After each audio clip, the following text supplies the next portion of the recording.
Witam Was. Dzisiaj kolejny odcinek Q&A, czyli Wasze pytania, które są. Już dawno nie było. Jeszcze tych pytań tutaj troszeczkę jest. No, obraz może być troszeczkę gorszy, bo przeważnie tutaj staram się nagrywać za dnia. Jednak no, nie udało mi się dzisiaj nagrać za dnia, ponieważ była awaria. W jednym miejscu przeciekł dach i zalało nam jedną taką puszkę elektryczną i po prostu tu nie było wcale prądu, także nie miałbym wcale światła, nic. Także musiałem to wszystko znowu naprawić, powymieniać i tak dalej. No po prostu przeciekł dach w pewnym miejscu i tak akurat niefortunnie zalało całą skrzynkę, gdzie tam był bezpiecznik, akurat tu do tego pomieszczenia i wszystko. No także, no cóż. Trzeba było troszeczkę popracować. Jeszcze w niedzielę na dodatek. Także mamy już teraz gdzieś noc, jest pierwsza w nocy prawie. Także ja się zabieram dla Was zrobić ten film, żeby on jutro rano był. Także od razu lecimy. Czy panele fotowoltaiczne na dachu też są szkodliwe? Moi drodzy, jeżeli chodzi o ten temat, to robiłem na drugim kanale naszym takie właśnie info o tym. To jest prąd stały, który jest z paneli. Prąd stały nie jest szkodliwym. Szkodliwy jest prąd zmienny, który mamy w gniazdku. Ten jest szkodliwy, ten promieniuje i tak dalej. Jednak jeżeli chodzi o dach, to ja akurat na dachu nigdy bym paneli za bardzo nie chciał mieć. Dlaczego? Ponieważ może czasem dojść do jakiejś awarii. Zaczyna się to palić wtedy na przykład. No i jak to teraz tam zgasić? Macie to na domu. Od tego się wtedy może cały dom po prostu spalić i dlatego ja nie jestem zwolennikiem paneli na dachu.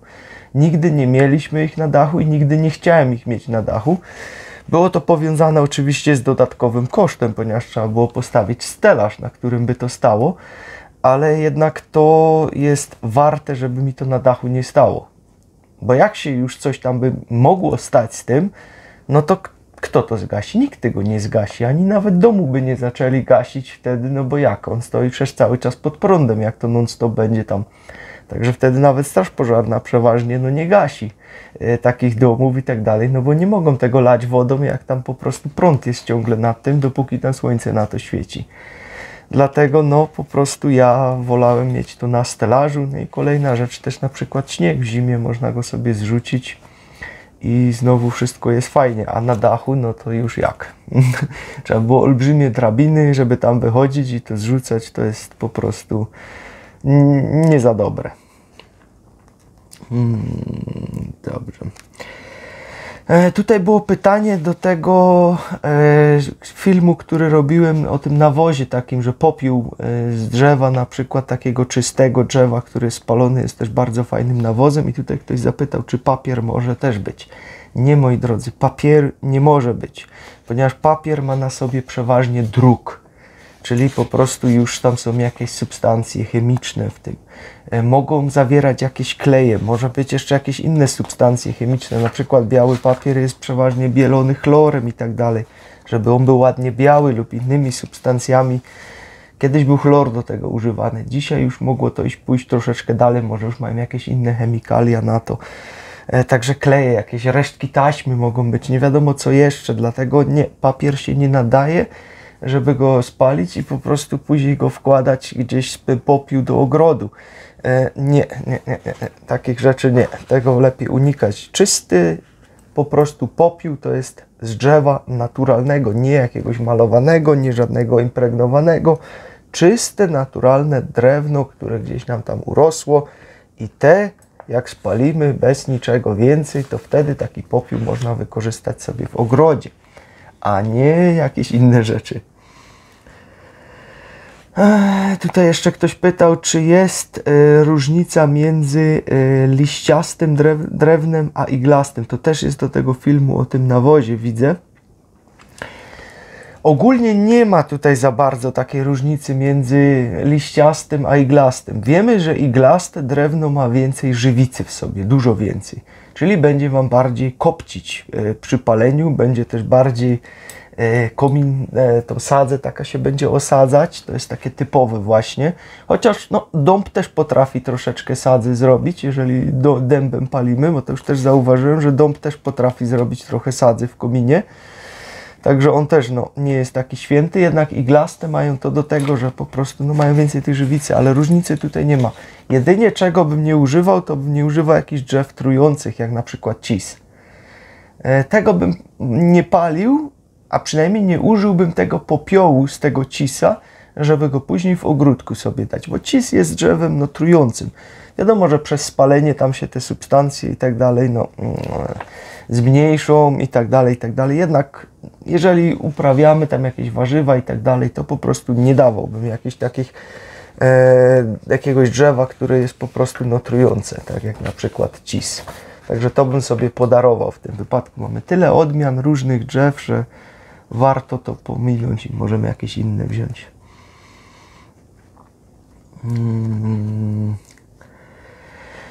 Jeszcze jedno pytanie też do tego filmu. Czy można używać drzewo, które jest zagrzybiałe? Czyli po prostu, które ma jakieś pleśń i tak dalej. Można by tego użyć do tego, też nie byłoby to jakiegoś większego problemu, bo po prostu ogień no, spali te zarodniki pleśni i tak dalej i będzie to po prostu wszystko ok z tym.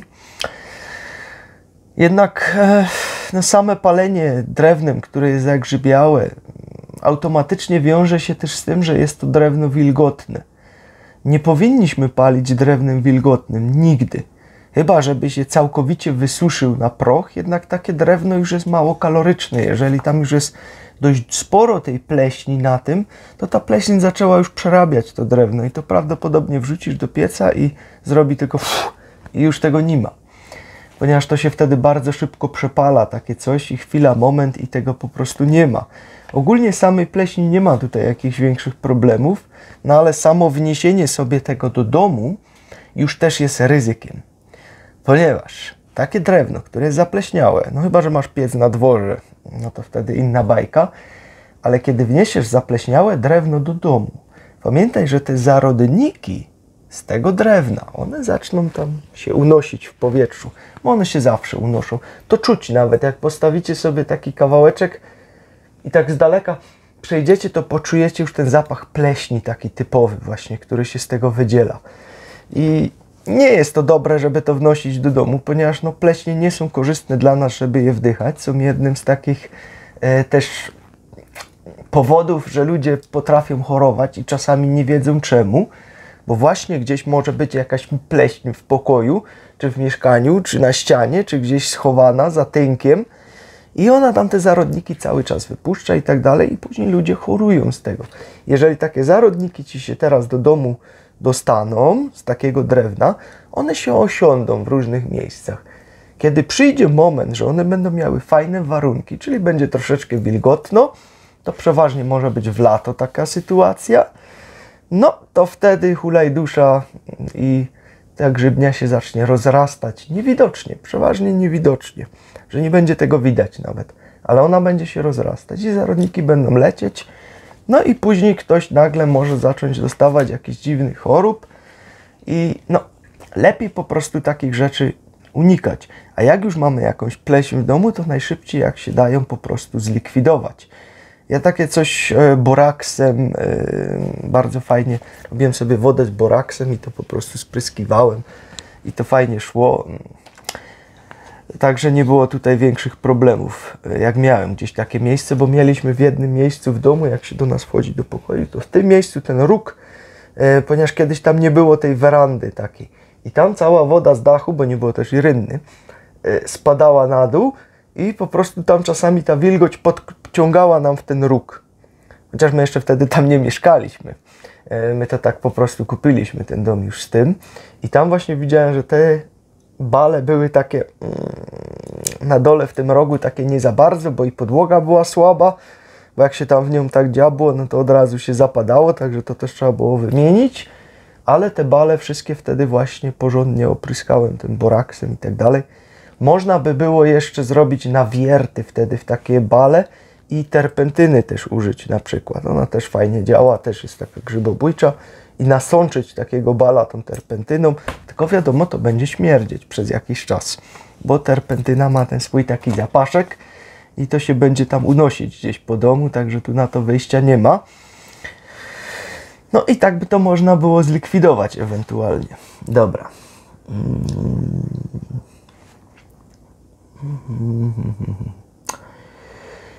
Tutaj jeszcze jedno pytanie, też do tego filmu o tym popiole, także patrzcie, jak daleko jesteśmy z tyłu. I tu jest właśnie pytanie, witam, a jak jest z popiołem z brykietu torfowego?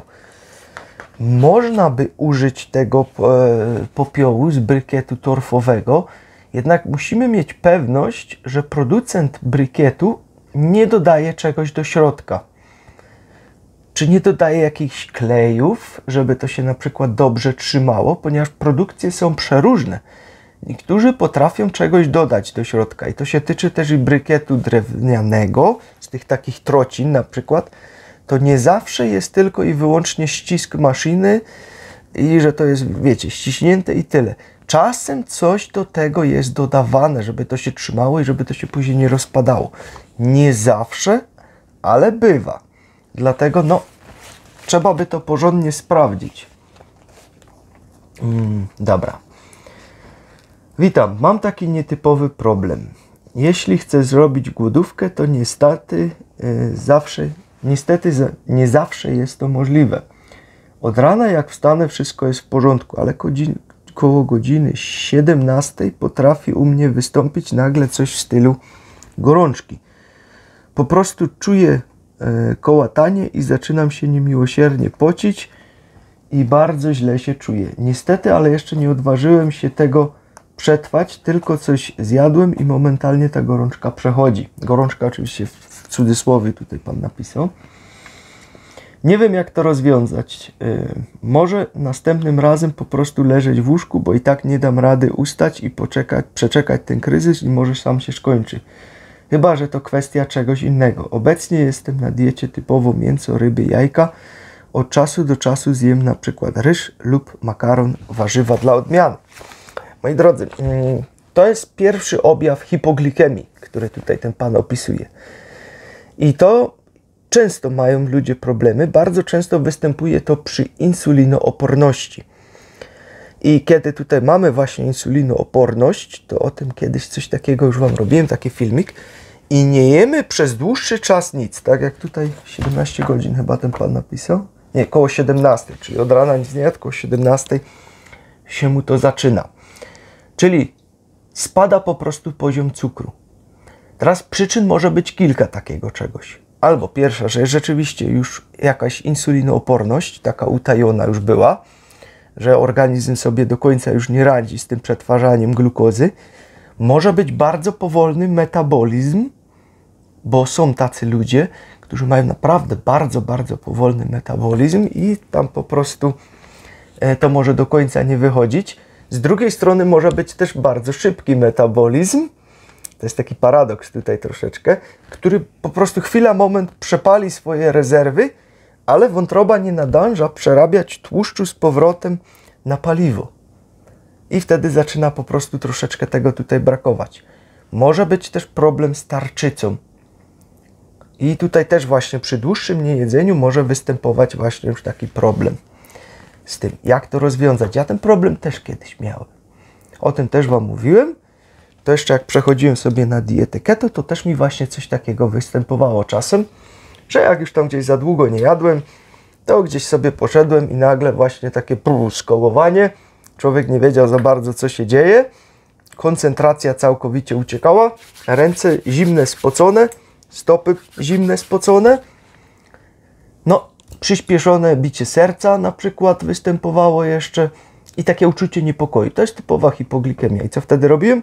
Miałem zawsze przy sobie coś do zjedzenia. Czyli albo jakąś suszoną figę, albo daktyl, albo nawet coś innego. Czasem nawet i cukierek gdzieś tam, jak byliśmy gdzieś daleko i nie było nic praktycznie, a wiedziałem, że gdzieś tam w aucie leżały jeszcze jakieś pastylki, takie słodkie, które kiedyś się to jadło, no już dawno po dacie były, to wtedy na przykład taką pastylkę sobie szybko zjadłem. I to wtedy pomaga, ponieważ chodzi tylko o to, żeby dostarczyć troszeczkę cukru temu organizmowi. I dostarczysz mu te troszeczkę cukru i to od razu mija. To jest kwestia paru minut. Także na to różne sposoby są, tylko trzeba po prostu coś ze sobą wtedy nosić. Bo jeżeli coś takiego wystąpi, to będziemy tego potrzebować, żeby to po prostu zjeść na ten moment, żeby to minęło. Nie wolno tego tak zostawić i po prostu to przeleżeć. Tak się nie robi. Można wziąć też na przykład łyk soku czy dwa jakiegoś z owoców. Można zjeść łyżeczkę miodu na przykład, czy pół łyżeczki miodu. Sok ogólnie mówi się, że nie przerywa głodówki. Także sok byłby takim czymś, co mogłoby pomóc i nie przerywałoby optymalnie całkowicie głodówki. Chociaż tutaj teorie są podzielone, ponieważ jedni mówią, że sok przerywa głodówkę, drudzy mówią, że znowu nie przerywa głodówki. Ja twierdzę też, że on raczej nie przerywa głodówki. Dlaczego? Ponieważ sok nie ma błonnika, nie ma nic. Jelito się nie włącza tutaj do tego, to jest po prostu płyn. Chociaż on ma swoje też tam cukry, fruktozę głównie, tutaj właśnie z owoców i tak dalej, ale dostarczy Ci tego paliwa, żeby po prostu ten taki okres właśnie przezwyciężyć. I ja tak właśnie to robiłem. Nie pamiętam teraz dokładnie, ile u mnie to trwało, zanim mi to minęło, ale myślę, że tak z 2 miesiące grubo u mnie to tak też było. Ponieważ ja też już miałem taką jak gdyby insulinooporność, która mi się rozwijała, ponieważ ja już jak miałem 16 albo 17 lat, miałem już zdiagnozowaną nietolerancję glukozy, wtedy to się tak nazywało. Robiło się tam krzywą cukrową, wiecie, to ten wypijanie tej glukozy i później ten pomiar z tego palca i tam już miałem to przekroczone, to chyba sporo nawet, bo tam było chyba 120 czy 130 jakoś już miałem. Po tym, co nie było optymalne, także było już takie coś, że tam pani dietyk, która akurat zaufania nie wzbudzała, ponieważ była naprawdę potężna, stwierdziła, że powinienem mieć specjalną dietę, taką jak dla cukrzyka i tak dalej, żeby to później mi się kiedyś tam bardziej nie rozwinęło i tak dalej.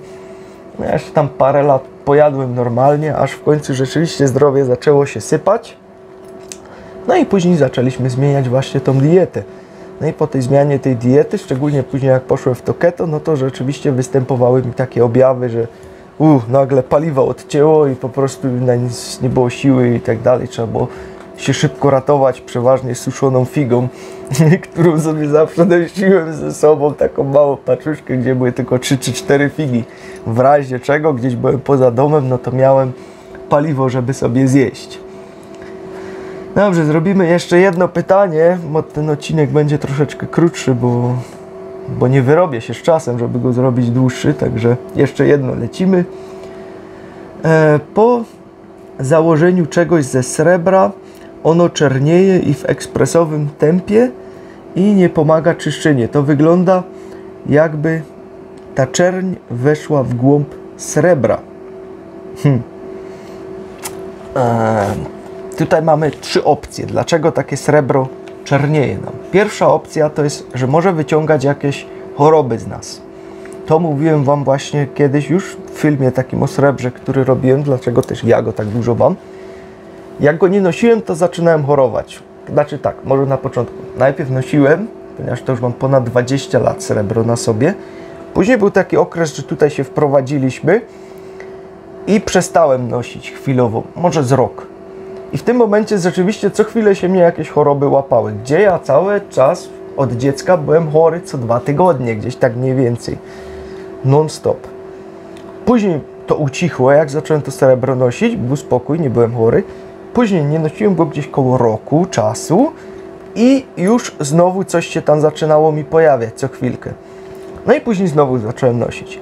I co zauważyłem, że w tych okresach, kiedy je po prostu nosiłem cały czas, to wszystko było fajnie, ok, ale jeżeli coś już mnie zaczynało łapać, jakieś tam, nie wiem, osłabienie czy coś tam, czasem się zdarza, byle co, to srebro mi zawsze czerniało.